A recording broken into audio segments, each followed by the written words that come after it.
Pastor Nathaniel was not an ordinary preacher. From his youth, he had been consumed with fire for God.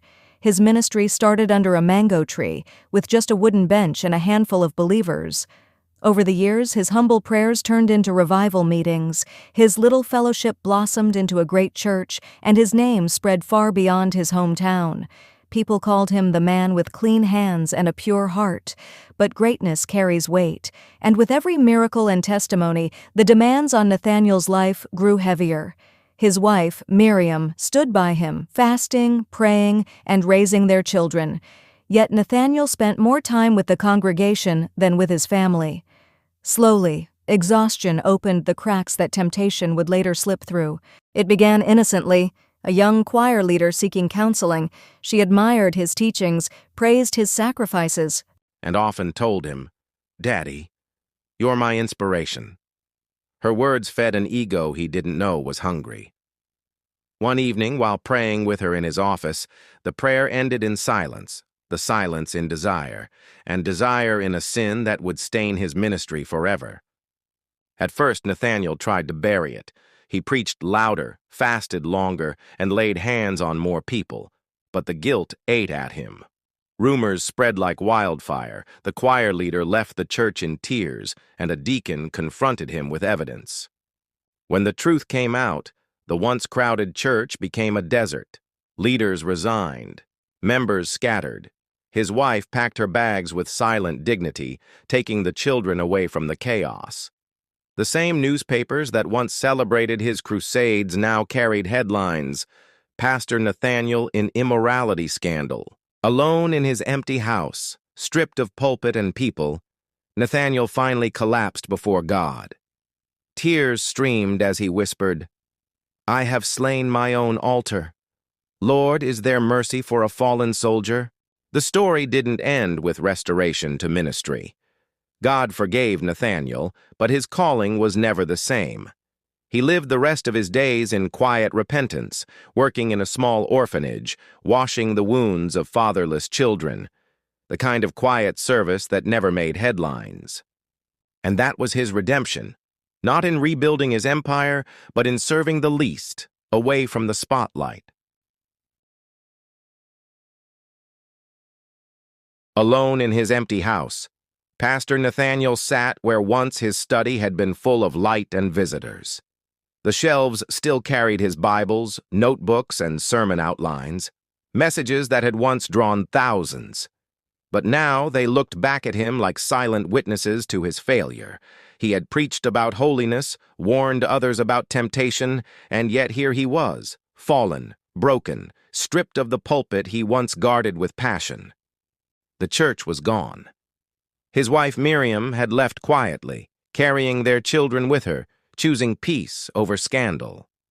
The young choir leader he had stumbled with was nowhere to be found, lost in the shame he had helped create. And Nathaniel, he was left with only his conscience and his God. One night, as the weight of regret crushed him, he dropped to his knees on the cold floor. With a trembling voice, he whispered, "Lord, I have slain my own altar. My sin has destroyed my ministry, my marriage, and my name. Is there mercy for a soldier who has fallen in battle?" And in that silence, though no voice thundered from heaven, Nathaniel felt a warmth he hadn't known in months, the reminder that God's mercy was deeper than man's condemnation. Forgiveness was real, but so were consequences. He would never again stand on crusade grounds before thousands, but perhaps God was calling him to serve in a different way. Years later, people would find him in an orphanage by the edge of the city. He washed the wounds of abandoned children, taught them to pray, and sang hymns with them in cracked but sincere tones. He no longer preached to multitudes, but to a handful of little ones who called him Papa. This was his redemption.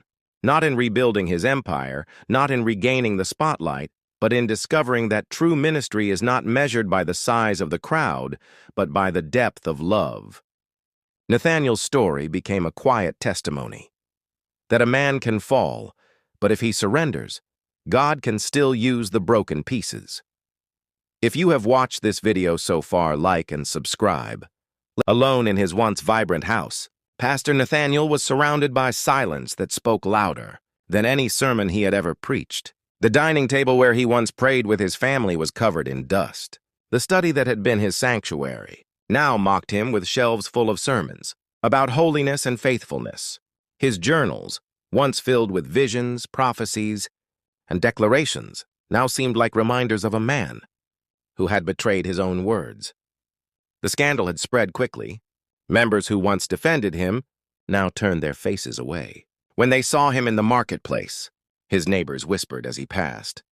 Some shook their heads in disappointment, others with a twisted sense of satisfaction. So even he could fall? Then who can stand?